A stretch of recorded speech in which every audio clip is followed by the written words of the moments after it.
మీరు మేనిఫెస్టోలో పెట్టినట్టుగా ప్రతి రైతుకి మీరు ఇవ్వాల్సినటువంటి ప్రతి రైతుకు కూడా ఇవ్వాల్సిన బాధ్యత మేము ఉన్నది కాబట్టి ప్రతి ఒక్కరికి మీరు ఇవ్వాలని చెప్పి మేము తెలియజేస్తా ఉన్నాం. లేని పక్షంలో అసెంబ్లీ ముట్టడి చేస్తాం. భారతీయ జనతా పార్టీ తరఫున మేము పెద్ద ఎత్తున ఆందోళన చేస్తామని కూడా నేను తెలియజేస్తా ఉన్నాను. మీరు వెంటనే దీని మీద స్పందించి వెంటనే మరి కరెక్షన్ చేసి రైతాంగం అందరికీ కూడా న్యాయం జరిగే విధంగా అందరికీ మరి రైతు రుణమాఫీ వచ్చే విధంగా మీరు చర్యలు తీసుకుంటారా? లేదంటే రాష్ట్ర వ్యాప్తంగా మేము ఆందోళన చేసి అవసరమైతే అసెంబ్లీ ముట్టడికి సెక్రటరియట్ ముట్టడికి కూడా మేము పిలుపు ఇవ్వాల్సి వస్తుంది. జాగ్రత్త అని చెప్పేసి నేను ముఖ్యమంత్రి గారిని మీ ద్వారా నేను తెలియజేస్తా ఉన్నాను.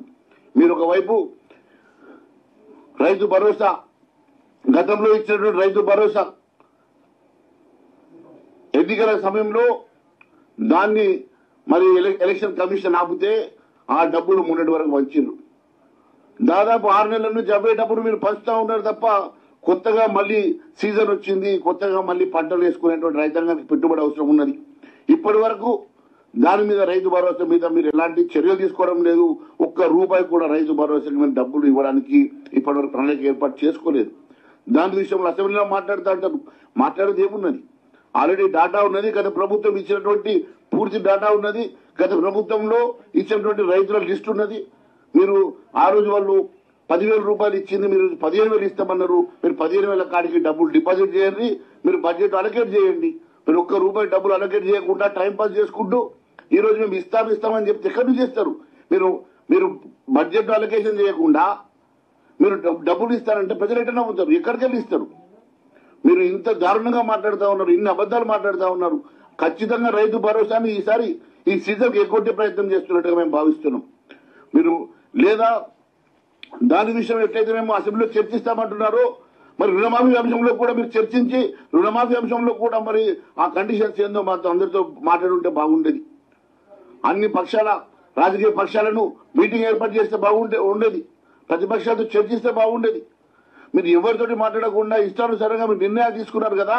మరి రుణమాఫీ అంశంలో మీరు ఇష్టానుసారంగా నిర్ణయం తీసుకొని మీరు ఎప్పుడైతే ఇంప్లిమెంట్ చేస్తున్నారో మరి రైతు భరోసా విషయంలో ఎందుకు మరి అసెంబ్లీలో మాట్లాడాలని చెప్పి అంటున్నారు? అంటే దాన్ని 2 ఎకరాలకు 3 ఎకరాలకు 5 ఎకరాలకు కుదించాలని దాన్ని అసెంబ్లీలో చర్చించినట్టుగా చేసి ఇష్టానుసారంగా బిల్లు పాస్ చేసుకోవాలని ప్రయత్నం చేస్తున్నారు. ఇది అన్యాయం కాదా? ఇది రైతులను మోసం చేసుడు కాదా? మీ దగ్గర పూర్తి డాటా మీ దగ్గర పెట్టుకొని కూడా ఈ రోజు రైతులకు రుణమాఫీ చేయకుండా ఏ రకంగా మోసం చేసిండ్రు. రైతు భరోసా పేరు మీద కూడా అదే మాదిరిగా మీరు మోసం చేసే ప్రయత్నం చేస్తా ఉన్నారు. ఇది రైతాంగాన్ని పూర్తిగా పచ్చిగా ద్రోహం చేయడం తప్ప ఒకటి కాదు అని చెప్పి నేను తెలియజేస్తా ఉన్నాను. మరి ఏడాదికి 10,000 చొప్పున ఇవ్వాల్సినటువంటి ఆ రైతు భరోసా 15,000 చేస్తా అని చెప్తే నిజంగానే ప్రజలు నమ్మిండ్రు. నీకు ఓటు వేసిన తర్వాత నువ్వు గద్దెనెక్కిన తర్వాత మరి మోసం చేయడం ఎంతవరకు సమంజసమని అడుగుతా ఉన్నాను. మరి ముఖ్యంగా ఎలాంటి షరతులు ఆ రోజు మేనిఫెస్టోలో పెట్టిన షరతులు ఈ రోజు మరి ఇంప్లిమెంట్ చేసే సమయంలో షరతులు మరి తెర ముందుకు వస్తా ఉన్నాయి. ఇది ఎంతవరకు న్యాయం అని చెప్పేసి అడుగుతా ఉన్నాను. ఏదో కంపెనీలు కదా అన్ని ఫ్రీ అని చెప్పి అన్ని ఆఫర్లు ఇచ్చేసి స్టార్ పెట్టి కండిషన్స్ అప్లై అన్నట్టుగా మీరు కూడా ఈరోజు మేనిఫెస్టో అన్ని ఫ్రీ అని పెట్టేసి ఈరోజు కొత్తగా కండిషన్లు పెడుతున్నారంటే మీరు కార్పొరేట్ కంపెనీలను ఫాలో చేస్తూ కార్పొరేట్ కంపెనీలు ఏ రకంగా ప్రజల్ని మోసం చేస్తుందో ప్రభుత్వం కూడా అదే మాదిరిగా ప్రజల్ని మోసం చేస్తున్నది.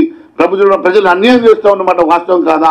మీరు పూర్తిగా ప్రజా వ్యతిరేక రైతు వ్యతిరేక ప్రభుత్వము. ఇది ప్రజా పాలన కాదు, ఇది ప్రజా వ్యతిరేక పాలన. ఇది ప్రజా వ్యతిరేక పాలన మాత్రమే నడుస్తూ ఉంది. రైతు వ్యతిరేక పాలన మాత్రమే నడుస్తూ ఉన్నది.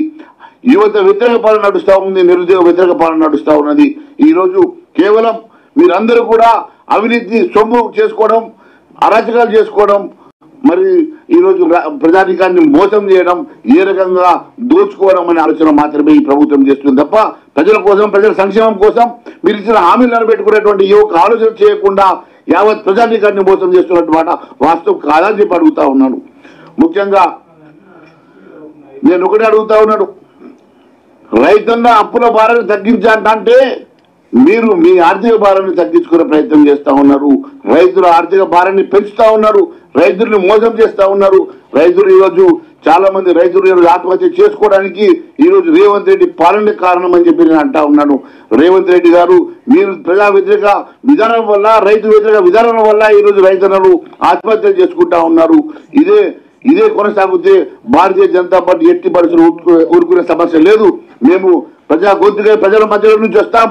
మరి ఖచ్చితంగా గ్రామాన మరి ప్రతి జిల్లాలో కూడా మేము ఖచ్చితంగా మరి మేము పోరాటానికి దిగాల్సి వస్తుంది, ఆందోళన చేయాల్సి వస్తుంది. ఖచ్చితంగా రేపు మీ ప్రభుత్వం మీద, ఈ ప్రజా వ్యతిరేక ప్రభుత్వం మీద, ప్రజా వ్యతిరేక విధానాల మీద మేము పోరాటం చేయాల్సి వస్తుందని చెప్పి మరొకసారి తెలియజేసుకుంటూ, వెంటనే మీరు ఇచ్చినటువంటి హామీల ప్రకారం ఏ కండిషన్ లేకుండా అందరికీ వర్తింపజేసే విధంగా మీరు రుణమాఫీ కానీ రైతు భరోసా కానీ ఇమ్మీడియట్ గా ఇంప్లిమెంట్ చేయాలని, అదే మాదిరిగా మరి 500 రూపాయలు మీరు బోనస్ ఇస్తామని మోసం చేసేందుకు కనీసం ఈ సీజన్ నుంచి అన్నా మీరు ఇస్తారని చెప్పేసి మేము మరి కోరుకుంటూ ధన్యవాదాలు తెలియజేస్తున్నాం.